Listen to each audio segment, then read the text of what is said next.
Gülünün kodayrası dönüp çaşkan,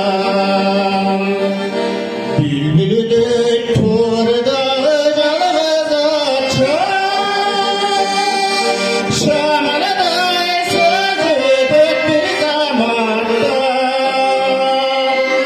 cilip bir kızdı toz konardım açan.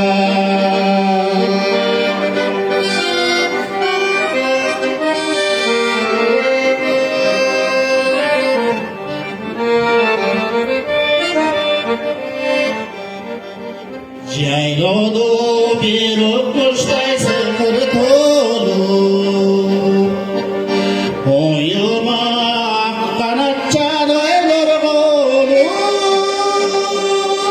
tolur boğazım taşıp duramağı, tolardın boynumdan cürüp bolu.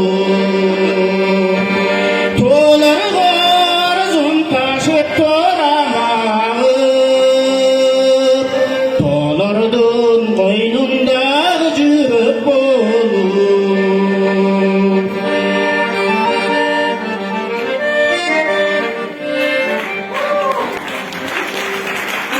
Attaruvchi Halayim Saga, attaruvchi Nur